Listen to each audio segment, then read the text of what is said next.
So kakapod trip lang namin ni Kent. Pupunta na naman kami sa aming susunod na kukunan ng portraits para sa A Face in a Space. Oh, babangga ako.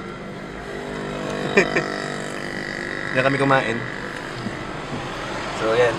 Para sa info nyong lahat, kung gusto nyo makalibre ng shoot sa amin, pakainin nyo kami ng ramen. Photographers!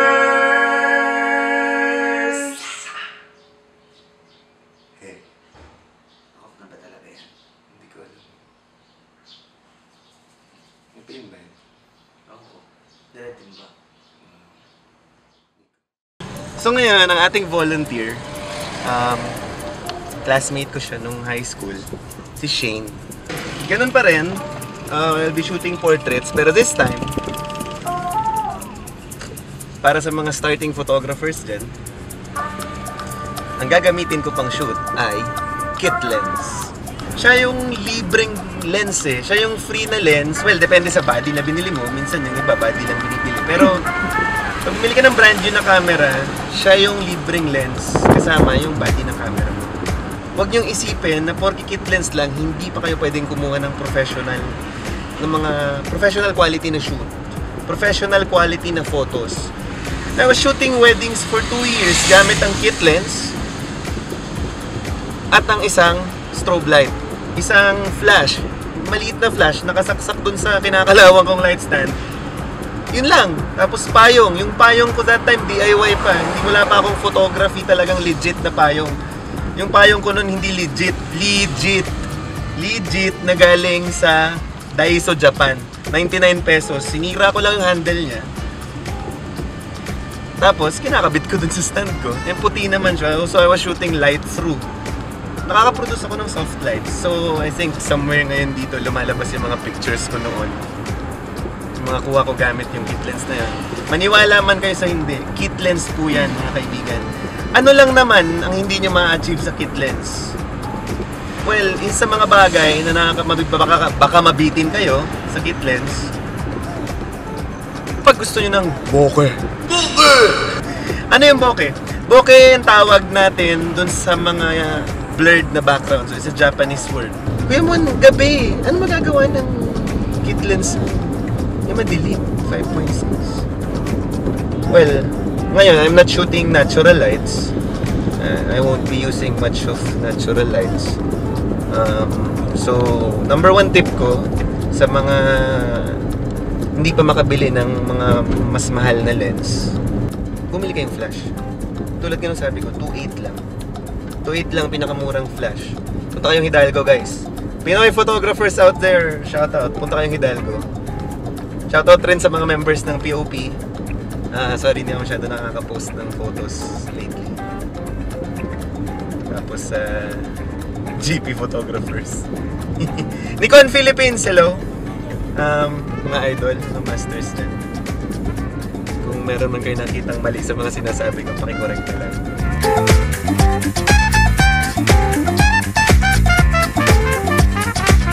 Okay, dito na tayo sa isa sa ating volunteer, si Shane. Dito sa bahay niya. Ay.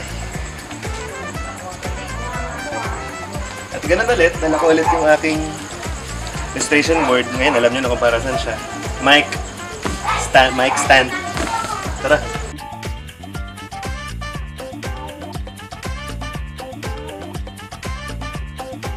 Galing siyang work, so inistorbo ko siya. Sana hindi siya galit. Galit ka, Shane? Hindi ka prepared? Diba, lahat hindi prepared. Pansin nyo, lahat ng shoot natin hindi prepared. No one is ever prepared for a shoot. Sabi ko nga. So ngayon, set up ko lang yung ating white background and I can't use my loud voice kasi nasa village tayo, baka makick out tayo.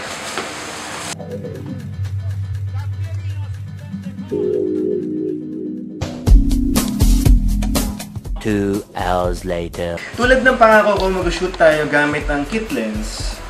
Ang kit lens ko yung 18-105 Nikon DX format, 3.5 to 5.6G.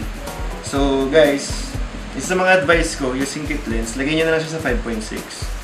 Kasi hindi rin naman kayo ganun makakakuha ng bokeh sa 3.5 kasi wide siya sa 3.5. Nilagay nyo naman siya sa 3.5, more light would come in, kaso naman pag nag-zoom in kayo, magiging siyang 5.6.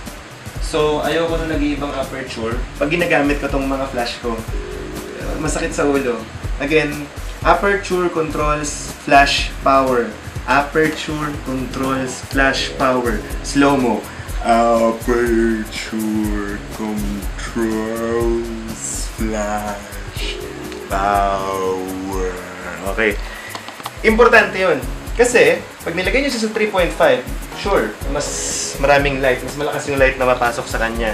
Eh, pwede mo naman lakasan to, di ba? And using ito na portrait setting, useless. Pag nag-zoom in ka, tulad ng sabi ko kanina, from 3.5, pag nag-zoom in ka, nagiging siyang 5.6. 3.5, 5.6. More light, less light.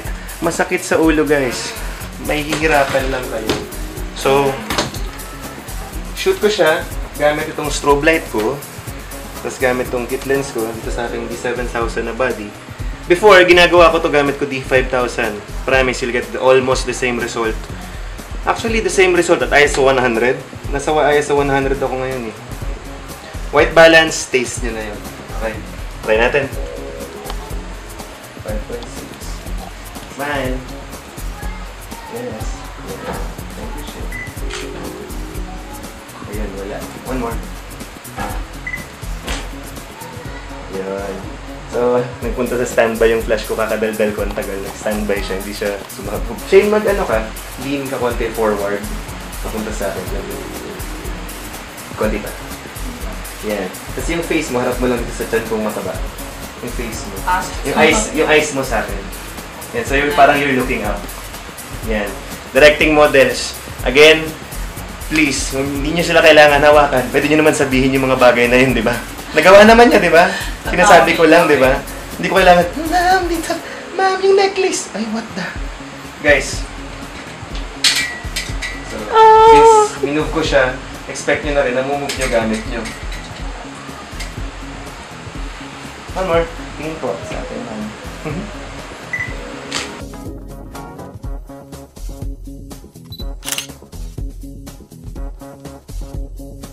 Shane, saan ka mga ulit, ano? Saan ka mahilig mag-selfie dito?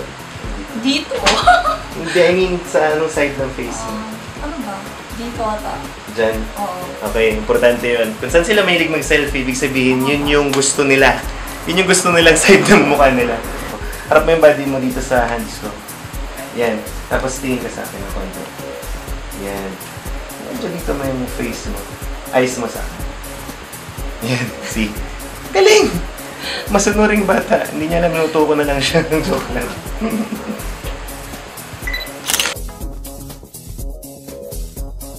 Yun. What I love about this kit lens, it goes 18 to 105. Guys, 18 wide, 105 tight. Oh my God. Di, kung bibili ka ng prime lens, medyo alam mo na kung anong range na gusto mo. May prime lens sa 24. So kung medyo type mo ng mas wide, pwede mong, ayan, masubukan mo dito sa 24.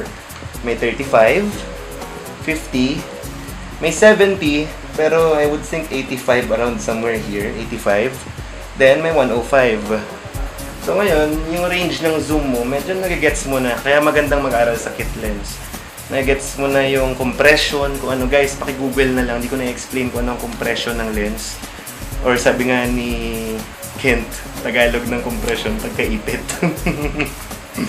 Anyway, hindi ko na-explain kung ano yung compression. Please, paki-google na lang. Importante yun. So ngayon, nag-shoot ako sa 105 para maximize ko yung compression ng lens ko. Pag medyo 30 minutes nyo na hindi nakukunan yung shot na hinahanap mo, so, parelaxin mo naman yung model mo. Ayan, chillax mo na, gaya yan. Chillax mo na, hindi yung 1 hour na siya naka... Kuya, photographer, tulong! Ang hirap eh. So, chillax mo na. Nag-iisip ako. Hey, that's nice, but as you can see sa shot, it's a bit underexposed. So, you have two choices. Kung ayaw nyo nang puntahan yung lights nyo, pwede kayo magtaas ng ISO. Pero ako personally, pupuntahan ko na lang yung light ko kasi dito lang naman siya. Tapos, what? Dalawang dagdag lang ng light. At least I'm shooting at ISO 100. The sharpest and cleanest ISO I can shoot at. So yun, as a goals ng professional photographer goals. Isa sa mga goal mo sa photographer, as a working professional photographer, is to be able to shoot at the lowest possible ISO. Bakit possible? Ayan, umuoo si Kent. Bakit lowest ISO possible? Kasi minsan may mga shots na hindi na kaya ng gamit mo. Hindi na kaya magawa yung shot na nasa sobrang baba kang ISO. Kailangan mo mag-ISO, minsan susugal ka sa 3,000, 4,000. Although may mga camera ngayon na kayang-kaya na yung ganung klaseng ISO. Pero, ako, dito sa D7000, I would say, ng usable ko, ISO, na maganda pa, 2.5, 1.6, to 3,000. Yung 4,000, sugal ko na yun, pero minsan may mga shots lang talaga na you just have to do the shots kaysa wala kang kuha. Para sa akin, yung mga headshots, ang importante naman yung eyes. Siyempre, yung face. And ganyan yung mga chillax. The chillax look. I love it. Okay, huwag nyo kalimutan yung model nyo. Patinginin dito, patinginin doon, patinginin kung saan. Mas relax lang. Ibang look.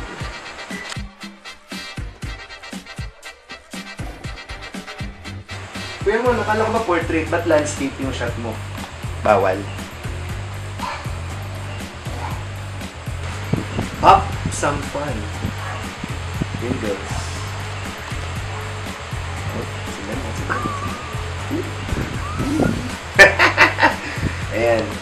So ano to? Bakit? Kuya mo, anong gagawin mo sa Pringles? Lalagay ko sa lente. Dun dun dun dun dun dun dun dun dun dun. Baka ng flash mo. Saksak mo. Yan. Grid spot solution. Pag naka-grid spot solution ka, yung white mo ay magiging, ayan, concentrated siya doon. So, pakita na lang siguro namin sa kuha mamaya kasi hindi siya kukita pag ginanin mo lang siya. So, nandito tayo sa sala nila Shane. Actually, kanina pa tayo nandito. Ito ang kanyang favorite place dito sa kanilang bahay. Shane, explain. Bakit mo naging favorite to? Well, anong part na itong sala niyo? Itong sina? Hindi. Hindi. Sa sofa. Kaya kasi after work, diretso ako dito. Higa, pahinga. Tapos, ito na ako kumakain. Dito ako nagla-laptop, tundan movie. Lahat. Dito na. Pero, pag walang signal, dun ako sa hagdan. Yun lang. Diyan kasi malakas ang signal. Dito? Yeah. So, saan mo gustong kunan kita? Dito o sa hagdan? Saan ba? Mas okay. Kasi may... Ikaw may mail eh. Shane, ano favorite mo color? Pink! Hello, Pink! Pink! So, alam mo na kahit gagawin natin? Yup. Okay. Pink. Pink! Parang si Ramon. Pink. Tapos sinabi ko si Ken. Kung naging pink ako, imagine. So, nakapag-decide kami na dito siya kunan sa isa niya sa mga favorite spots sa bahay nila. And turned out that dito siya sa may hagdan dahil daw dito mayroong signal pag nag-text siya. So, hindi ko alam kung sino ka-text niya. Pero alam ko, guys, shout out, alam ko single to eh.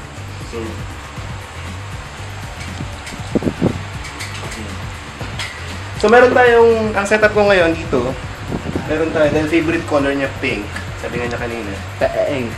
Sa color gel kanina, medyo nagka-leche-leche kami. Hindi namin malaman kung paano gumawa ng pink. So, buti na lang, galing to si Ken sa map eh. Pinaghalo namin yung, ano ba yan? Purple and yellow. So, and effect niya. Check it out nyo guys. Pink. Ayan, fake. Hindi lang masyado kita yata, ano? Hindi kita sa video. So, mamaya na lang sa photos pag kumuha. Check it out natin, ha? So, yan. Ito yung ating grid spot solution for tonight. Pringles! Huwag kayo mag-alala. Pipinturahan ko yung itim para naman di siya mga Pringles sa future. So, bakit ko nilagyan ito? Ano pa ang grid spot, Kuya Mon? Ang grid spot, pag binili mo siya, yun yung ilalagay mo sa flash para siyang bahay ng bubuyog. Hindi talaga yan ang grid spot. Pero ang effect nito, parehas halos sa grid spot. Mas maganda lang sa grid spot kasi mas kontrolado mo yung ilaw. Pero more or less, ang grid spot, ang napoproduce niya is parang spotlight effect. Yung sa mga theater, may spotlight na nakaganon. So, ang ilaw na nagagawa niya, isolated. So, let's try this out kung mag-work siya. So, ganun pa rin. Yung shooting at 5.6. Although, I think baka magtaas ako. So, test shot natin. Hindi ko pa nasusubukan yung kuha. So, ito yung first shot. And it turns out mali. Kita nyo guys, sumablay. Yung tinamaan ng spot ko dun. Kasi dun nakatutok eh. So, ganun siya. Dapat siguraduhin yung nakatutok siya maigi sa subject nyo. Tapos yung puna-puna nyo. Kundi, wala kayong makukunan. Buti ko nakikita nyo. Pwede yung isang tip, lagyan nyo ng laser pointer. Pwede yung lagyan to ng laser pointer. Para kita nyo kung saan siya nakatutok. Next, try natin ito.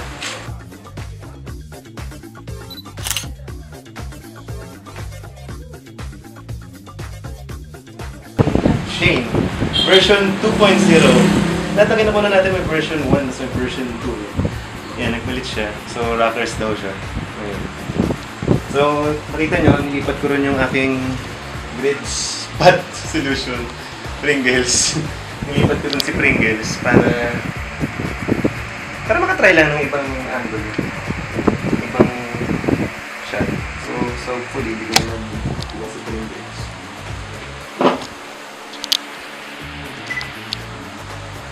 Ayun, 3, 2, 1.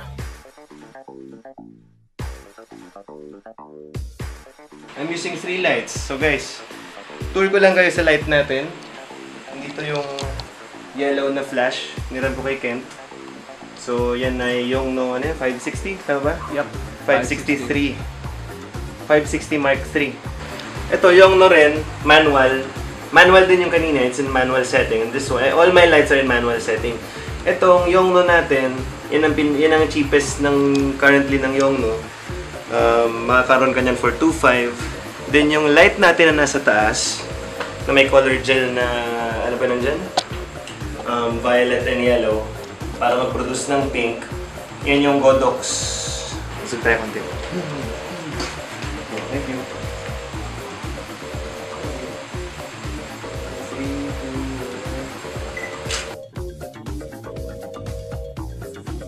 Ayan na. Minsan kailangan niya magmukhang awkward. Yan, sige, Shane, bigyan mo na ako ng iba-ibang looks. Nahanap ko na yung angle sa wakas. So yan, pag medyo sanay-sanay na, matagal ko na kinukunan si Shane, kaya niya na yung iba-ibang looks. Hawi nga ng buhok gamit ng pencil.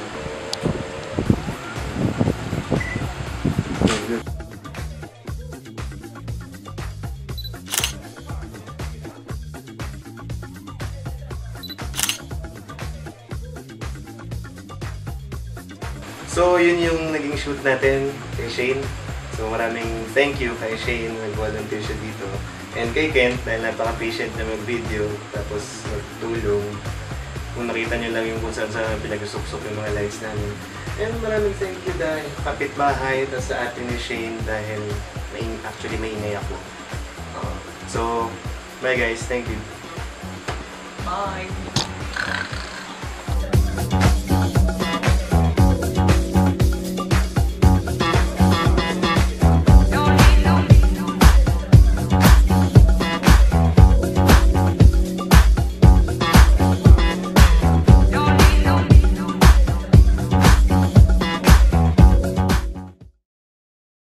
Di naman maririnig ang aming boses. Mas malapit yung zoom niya.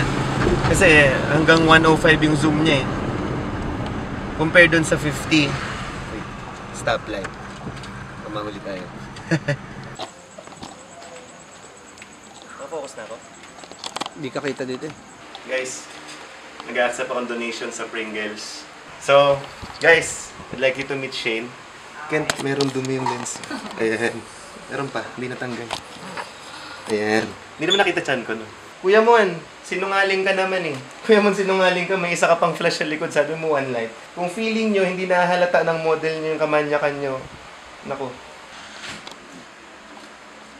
Okay. As promised, I'm shooting as promised. Tagalog nga, di ba? Okay.